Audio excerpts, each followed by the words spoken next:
The United States of America is the most powerful nation in the world and in human history. It commands overwhelming military power, strong economic leverage, and diplomatically commands both loyal respect and sheer contempt wherever it stands. However, it was not predestined for this status. America was forged in revolution against the most powerful empire in history to that point, the United Kingdom. With lands as far-flung as India, West Africa, and indeed a strong presence in North America, the British were the superpower of the day, even if they had not reached their imperial apex of the 1830s. The US declared independence on July 2nd, 1776, after 2 years of fighting what had amounted to a tax revolt. It was ratified 2 days later on July 4th. From there, the colonies would fight on, winning the support of France and Spain, and eventually their independence. This, of course, begs the question, what if the British had won the American Revolution? First things first though, I have something to say. Thank you. This video is in celebration of the channel reaching over 1,000 subscribers. I only started back in September, so to reach this point so soon is incredibly surprising and genuinely brings me nothing but pride and joy. I wanted to do something big and admittedly have some fun with the cliches, so I first did this by a community poll where 47% wasn't a majority. And then you guys deliberately kept the runoff poll at 50-50 for days, so I figured that this one would make more sense. In all seriousness though, thank you guys for the outstanding and genuinely touching support and growth. Now let's get on to the show. The background to the American Revolution comes into the 7 Years' War, wherein George Washington accidentally lit North America on fire, snowballing into a European war. Britain won the conflict and took most of France's holdings in North America. However, there were two problems here. Firstly, they would set up a boundary line in 1763 wherein the colonies weren't supposed to settle beyond it, so as to prevent more expensive conflicts with Native Americans. In addition, the British were broke, and thus had to actually govern their North American colonies in order to get the money back. From the British perspective, this was all well and good, since they had just fought a world war to protect the damn place. The 13 colonies, however, viewed this as an attack on their traditional liberty, especially since Britain had never bothered before. Thus, when Britain began enforcing mercantile laws on the colony that forced them to only buy British sugar and molasses from 1764 to 65, the Americans were pissed off. In addition, the British brought over the Stamp Act, taxing all sorts of paper goods. Although, to be fair, this one had been in Britain for decades at this point, so it's not like the colonies were being unfairly oppressed in this specific context. These acts were highly protested by the American people. As a result, Britain does two things. One, they rescinded the Stamp Act, and two, they then forced the colonies to quarter British troops on their dime. While officially it wasn't an occupation, it really felt like one. And these actions were, again, protested very heavily, especially when it directly led to the Boston Massacre. In addition, the British continued the mercantile agenda with the Tea Act, enforcing a British East India Company monopoly on tea. This caused the Boston Tea Party, and because apparently Boston was the main character, it lost Massachusetts their self-government. As a result, the American colonies began to seriously consider revolting, fearing that London would come for them next. They didn't necessarily want independence yet, just a restoration of their previous rights, the ability to settle up to the Mississippi River, and for Britain to stop stationing troops in their land. You know, all the benefits of the British Empire for rich white settlers, and none of the responsibility. Thus came the First Continental Congress, where they formally asked for these things, and were politely, yet firmly, ignored. Britain continued with the acts, and as a result, the Second Continental Congress convened in 1775 to formalize a body with which to unify their fight against Britain, and subsequently declared independence. With all of that out of the way, how do we have Britain win? Do we just kill Washington and move on? Well, not really. Instead, what we need to do is mess with the lead-up. Firstly, we need to go back to even before the 7 Years' War, and have Britain station small divisions in the colonies near the French frontiers. This is already a bit of a stretch, since to the Europeans at the time, the colonial wars were the colonial problem, at least in North America. However, as early as 1750, there were already tensions in the colonial front between Britain and France, and both knew that the next European war would come from some damn thing out of the Germans. Thus, I could see a small detachment being sent more or less to prepare the colonial militia. What does this entail? Well, firstly, it means that even if Washington does start the French and Indian War, that Britain is more directly involved with it sooner, both protecting the colonies and showing their control. The fact that the army stays after peace is declared would be protested, of course, but keeping an army where there are defeated enemies is different than putting one in. Secondly, Britain cannot stand down against the American protests. Doing so only served to strengthen the American resolve and lost Britain its legal argument. If London stood firm, the colonies would grumble at this stage, but they wouldn't be ready for a revolt. However, smugglers and the Tea Act will likely still result in the Tea Party, and that does likely result in at least some form of intolerable acts. Not so extreme as the complete end of Massachusetts self-rule, but things like curfews and actual formal occupation, despite some form of civilian government still standing. Thus comes the Continental Congress and the War of Independence. However, we've shifted the balance. Firstly, the British have had a larger military presence in North America for longer, meaning their logistics and familiarity with the terrain, while not perfect, are better. Secondly, the American resolve is weaker since in this timeline they haven't forced Britain to back down multiple times, and the colonies are scrambling to ready militia against a much better prepared British army. As a result, not all of the colonies join in on the conflict. Virginia and New England certainly do, but places like sparsely populated Georgia, which sees the British army as a defense against the natives, or tiny Delaware and Maryland that could be destroyed. Pennsylvania and Jersey are likely in borderline civil wars over the whole question, rife with internal division. And that's the key to Britain winning the Revolution. The colonies fail to stand as one, and they die as 13. I'm generally going to skim over military history, but we should at least have some form of timeline for the war. Washington likely attempts to link up Virginia and New England revolutionaries, as well as the pro-American factions of the mid-Atlantic states. However, for the purposes of this video, this is in vain as the colonial governors and British army stationed in the colonies are ready for him, trapping and defeating him as he leaves Philadelphia.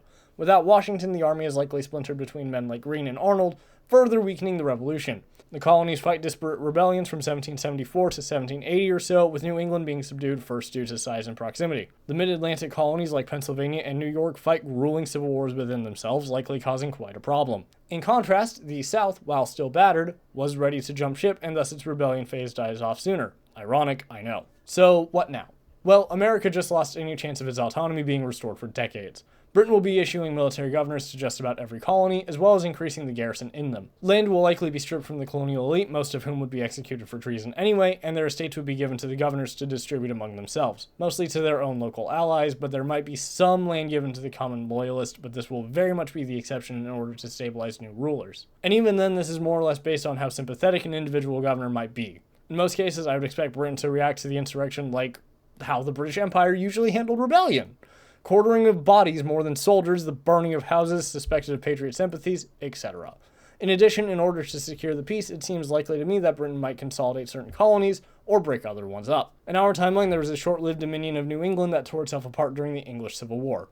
However, now the UK is in a prime position to reconstitute a military district of New England, which will eventually become a province with a new civilian government, in several years once Britain is willing to begin to withdraw. Now, I don't think this is going to be an Ireland situation. To be blunt, most of the colonies are predominantly Anglo-Saxon Protestant, even if they're the wrong sort of Protestant. Britain will absolutely keep a permanent garrison in the colonies, but it won't constantly be trying to genocide the patriots. In addition, while the military governors have their orders to pacify the colonies, it can't be a one-size-fits-all model. Here's what I think the new districts and subsequent provinces might look like. We'll start with New England since it already kind of existed and had the most radical of the colonies. The British would be brutal here.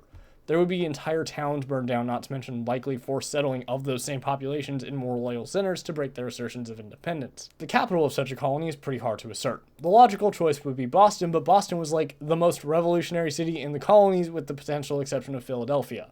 I'm not quite sure where it would be, but for some reason I'm partial to Providence, Rhode Island. Either way, New England would be hit hard by the occupation, to the point where certain religious denominations like Quakers could wind up persecuted. If anywhere is going to become a consistent problem, it would be New England.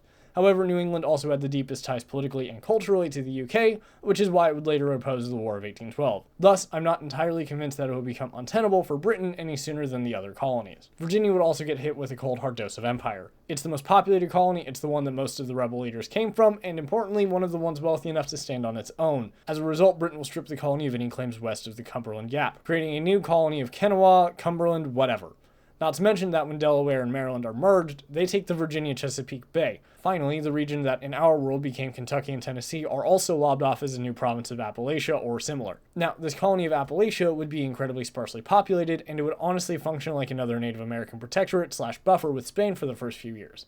It would eventually become an enticing settlement destination, but there's still a Kanawha and a Western Virginia, not West Virginia, they're different, in the way. Now, the South raises a very interesting question. The UK had openly declared freedom for any slave that defected to the British cause, and in this timeline that holds true until 1780. Now these men wouldn't be given land or anything, and a lot of them will wind up settling in places like Sierra Leone. In addition, in loyal colonies like Georgia, this will cause tension between them and the UK.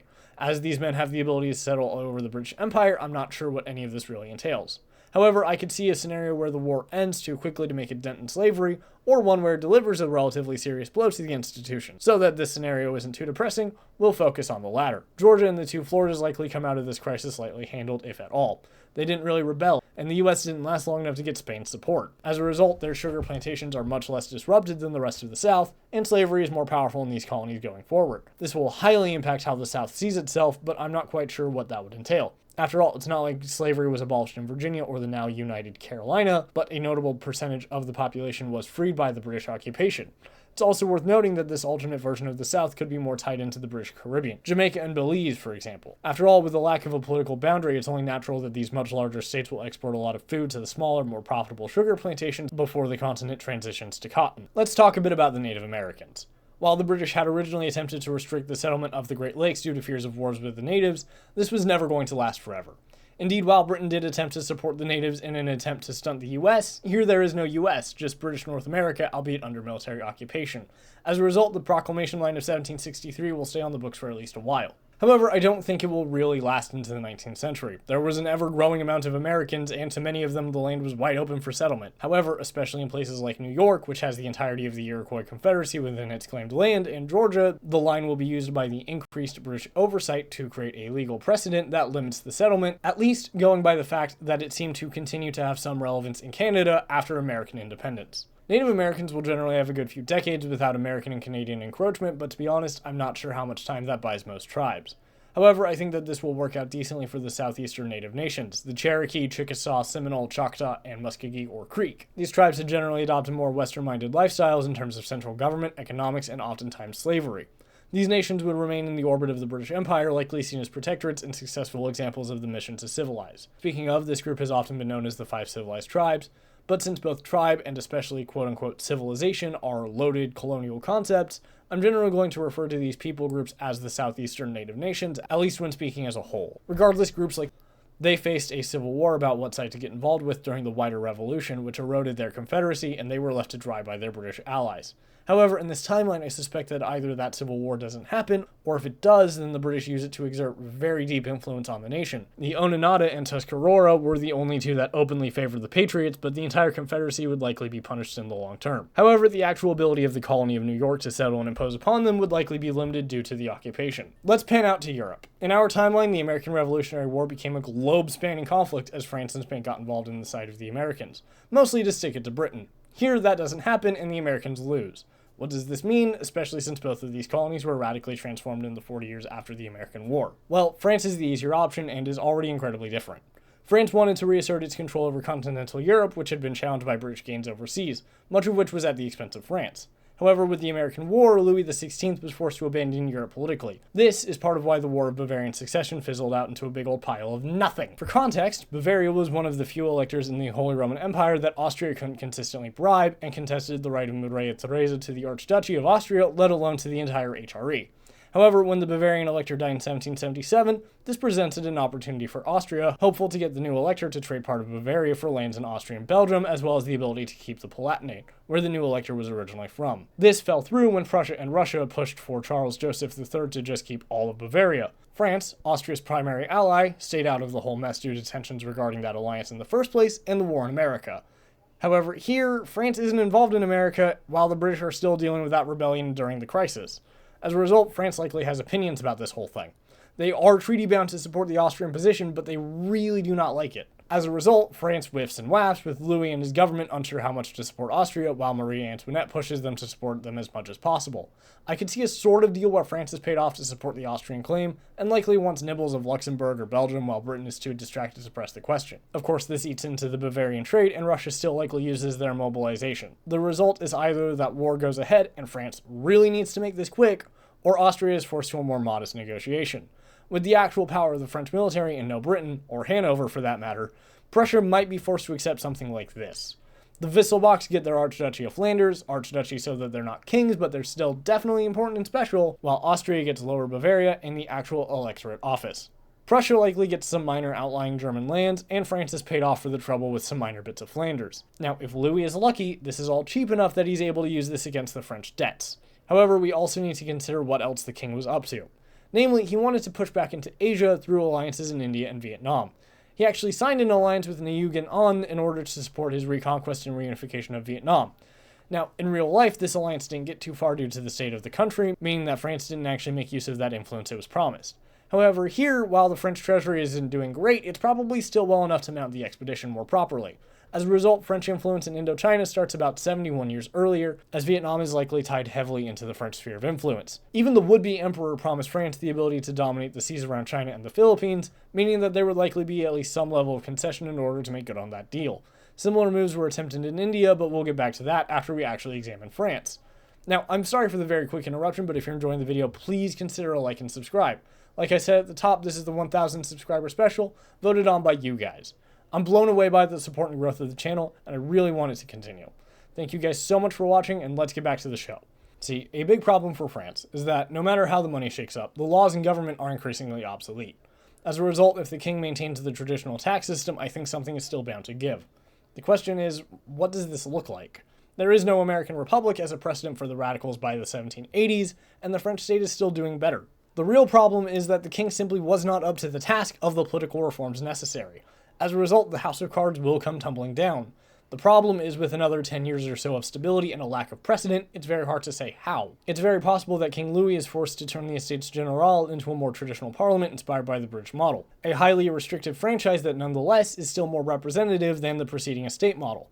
For the sake of argument, we'll say that early franchise law is something like being over 30, meeting some property requirement, and being Catholic. There would also likely be literacy tests, and the actual franchise requirements would likely change from election to election or region to region. Naturally, this is all entirely speculative, but the big thing is that by delaying the French Revolution, we've fundamentally altered any power players and removed the Napoleonic Wars, which will completely shatter the idea of European politics in the 19th century. Regardless, the French government, even with the assent of the king, would have some problems getting the nobility to go along with it.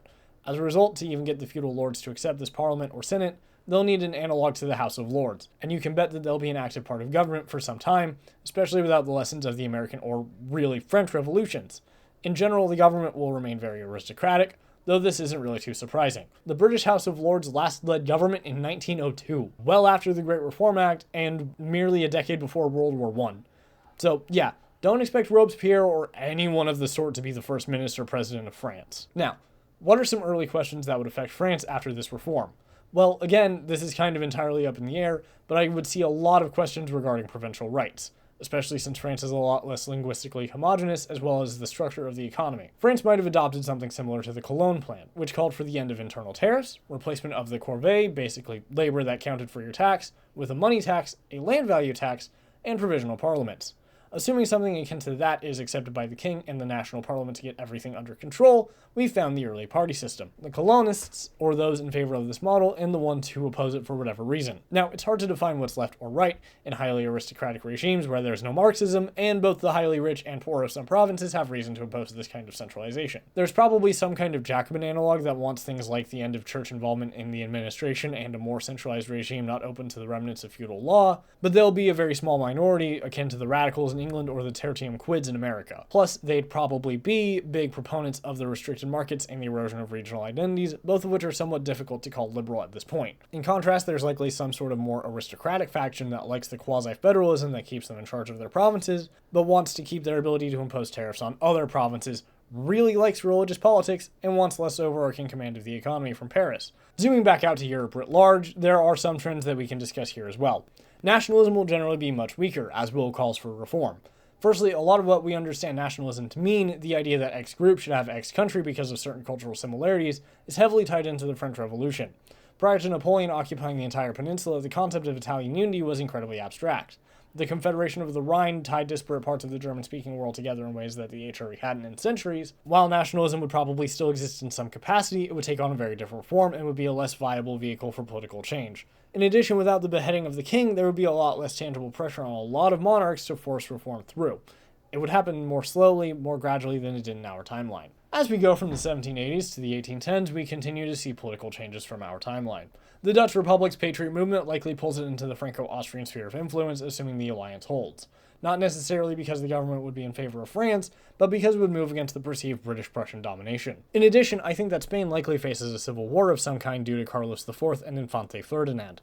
The prince attempted to stage a coup against his father in the 1800s in real life, and was part of a previous conspiracy to get Napoleonic support earlier on. As a result, if it seems that the new French government is unlikely to intervene, Ferdinand could easily try, fail, and start a crisis. And it's this crisis, I think, that would lead to the next great European war. For the sake of argument, we'll call it the Second War of Spanish Succession. Technically, it's not really a succession war, but if Ferdinand loses, it's not like he's getting the throne anyway. Ferdinand and his brother Carlos on one side with the support of Britain, Prussia, and Portugal, and the French-Austrian-Flemish coalition backing Carlos IV. Now, Britain generally won these balance of power wars, but here, France is in a much better position diplomatically and militarily. In addition, Ferdinand is the rebel and lacks the united resources of the Spanish Empire, even with British support. And while France has historically had a problem with these wars in Spain, it's not unreasonable for them to be able to defeat Ferdinand eventually. Now let's return to India. For the last 30-odd years, France has been quietly diplomatically pushing their way back onto the subcontinent. They're not a real challenge to Britain on their own in this theater, but they do have allies in the Mysore and other Indian states, who could make it difficult for Britain to take the entire region. The results of this theater is pretty hard to guess, but the odds of Britain being able to take all of French India are pretty slim.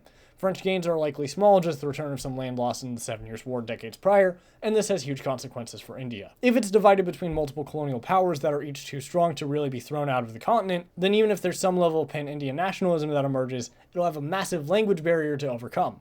In addition, the Maratha could remain a third party in Indian affairs that prevent either European from being too dominant. All three would rather India be divided than united under the other two. Also, the Dutch are probably still here in Sri Lanka. Say hi, Dutch. With a resurgence in Asia, I could see France claiming Australia and New Zealand. Interestingly enough, King Louis was interested in the prospect before the revolution, and with the financial and government questions better addressed, a royal charter might not be out of the question. Now, prior to the revolution, Frenchmen didn't really like going out to settle colonies for a number of reasons, so I do think that Terra Australis would have to be a penal colony. The claim was also more focused on the sparse, outbacky western parts of the continent, but since Britain and the Dutch don't really care about the remote oceanic continents, I think that France could still take the entire thing. This process would basically last from the 1770s to the 1820s, with the charter of a penal colony being issued somewhere towards the end of that process. There would be later waves of settlement, especially when they realize how less bad the East is and all the gold, but the earlier waves that allow France to claim the continent would be around this point. Let's turn back towards America a bit, since ostensibly this is about them. By the 1810s or 1820s, Britain would likely have had to end most of the military oversight for a few reasons. Logistics and taxation are still a problem, especially with France on the rebound. However, most major legislation regarding tax rates and anything like that will still require the assent of the British ordained governors. Pro-patriot groups would have been hunted to damn near the last by this point, and many of them would have fled to other European colonies and become their problem, but basically anyone you've heard of is probably dead. By the 1810s, there is likely at least some expansion further inland. Likely not to the Mississippi, at least not up north, but the Ohio Valley has likely seen its restrictions loosened. However, there would be mounting tensions again, especially in the South. In real life, Britain ended the slave trade in 1807, and abolitionism had become a strong element of the nation's politics. In fact, while the movement would likely be stunted since the UK hasn't lost the southern colonies, it would probably still exist by this point.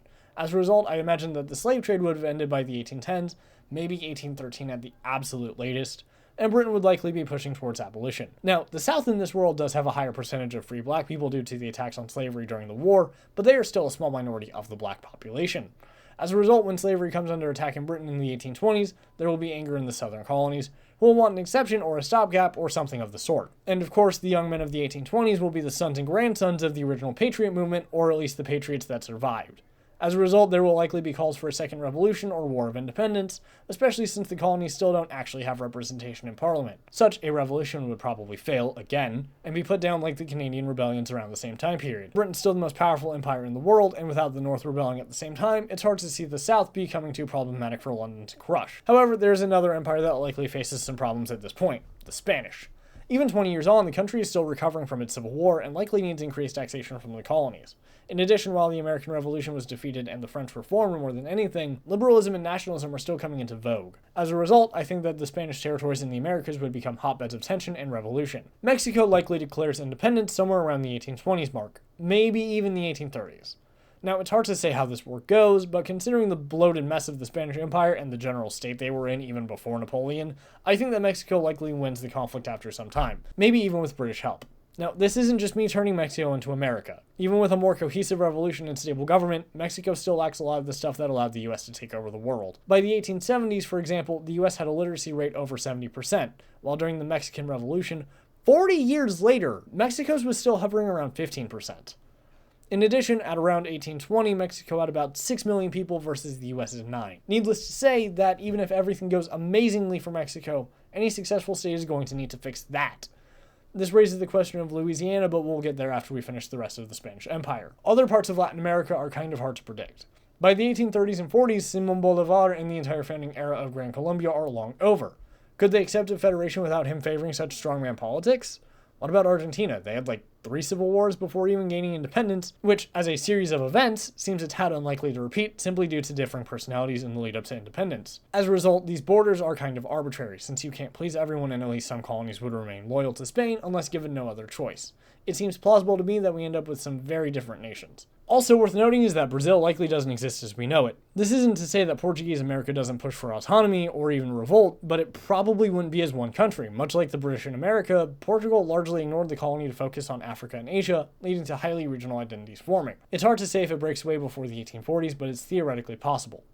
Returning back to Louisiana, I'm not really sure what happens to it after Mexico becomes independent. The British colonies would absolutely want it, and it's not like the region is without value to the British Empire, and it could even be their condition for aiding Mexico. But on the other hand, would London necessarily want to embolden the colonies to rebel again when that same opportunity is part of what led to the first attempted rebellion? For the sake of the scenario, I suppose I can see it being partition between Mexico and Britain, but I'm not sure about the borders. So, here's this. It's more or less purely for the vibes. Now, by the 1840s, I think that British North America would have hit a point where they obtained what's called responsible government.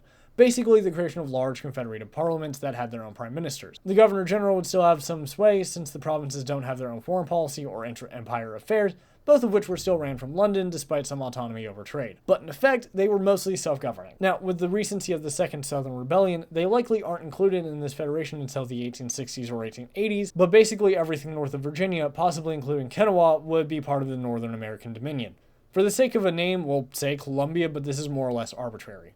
Colombia probably inherits most of Canada, though Newfoundland was independent of Canada until the Great Depression, so it could be funny and do that here. And of course, when it receives its own autonomy, the South, for the sake of argument called Appalachia, likely inherits the rest of the British West Indies.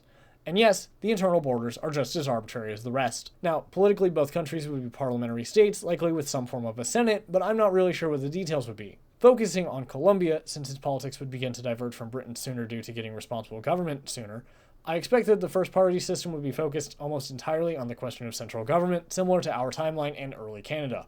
In addition, Catholicism would be political much sooner and for much longer, since Colombia has Quebec in this timeline. Now, I'm not really sure if the pro-centralization party would be the more populist one or not, or really what that would entail.